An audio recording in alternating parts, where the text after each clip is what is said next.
चप्पल चोरी हेबा शुभ अटे ना अशुभ अटे चप्पल ओलटा पड़गले कौन होता है। नमस्कार शुभ सकाळ अनेक अनेक शुभेच्छा एवं शुभकामना। दर्शक बंधु आमे पादरे पिंधुतिबा साधारण चप्पल आम जीवन रे केते महत्व रखिथाए ताहा आपण माने निश्चय जानिथिबे। आपण माने निहाती केबे ना केबे सुनिबाकू भी पाइथिबे जे जदि घरर कोनोसी सदस्यंकर चप्पल ओलटा पड़िकी रहिथाए ताहाकू तुरंत सीधा करी रखि दिबाकू। हेले एभली कुहाजिबा पछरे कोन कारण रहिछि ताहा आसंतु जानि नबा। दर्शक बंधु चप्पल सहित जड़ी किछि तो महत्वपूर्ण कथा विषय आपण माने निहाती जानि रखिबार आवश्यकता रही। कारण आमे दैनंदिन जीवन रे एही चप्पल रो व्यवहार करिथाउ। यदि एहा संपर्क रे आमे अवगत न हेबा तबे एहार अशुभ प्रभाव आम जीवन उपरे पड़िबो।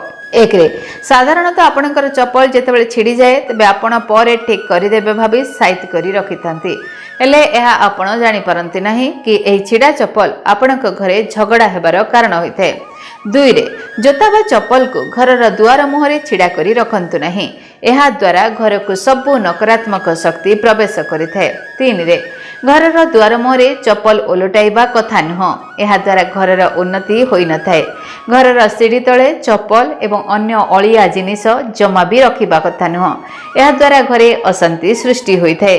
वास्तुशास्त्र अनुसार केबे गिफ्ट मिलिथिबा जोता को पिंधिबा कथा नुह। एपरी करिबा द्वारा क्यारियर रे खराब प्रभाव पड़ी थाए। पंचम रे आमको छिड़ा चप्पल पिंधिबा उचित नुह। छिंडा चप्पल पिंधि बाहर को जिबा द्वारा आम क्यारियर रे मिलुथिबा सफलता असफलता रे परिणत होई थाए। षष्ठ रे ज्योतिष शास्त्र अनुसार मनुष्यर पादरे शनिदेवंकर वास होई थाए। तेणु शनिवार दिन चप्पल किनिबा जमा भी उचित नुह।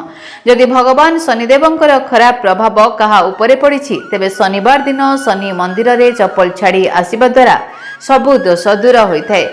चप्पल हजिबा मध्य शुभ होई थाए। एहा द्वारा अशुभ ग्रह शुभ होई जाय थाए। शनिवार दिन चप्पल दान करिबा अत्यंत शुभ अटे। विशेष करी चमड़ा जोता दान करिबा शुभ होई थाए। रोसई घर को केबे भी आपण माने जोता बा चप्पल पिंधि की जांतु नहीं। एहा द्वारा आपनकर दुर्भाग्य वृद्धि होई थाए। तेणु दर्शक बंधु एबे आपण माने भलो भाबरे बुझी पारिथिबे जे चप्पल हजिजिबा चप्पल ओलटिकी पड़िबा केते खराब अटे। तेणु आपण माने निज चप्पल को केबे भी नै कि एभली केयरलेस काम करंतु नहीं। तेणु आपनकर ग्रह को आपण माने सब बेले सुस्थ बा सबल रखंतु। धन्यवाद नमस्कार। डीटीवी ओडिया देखिवा पई सब्सक्राइब करंतु एवं बेल आइकन को मध्य दबाई दियंतु।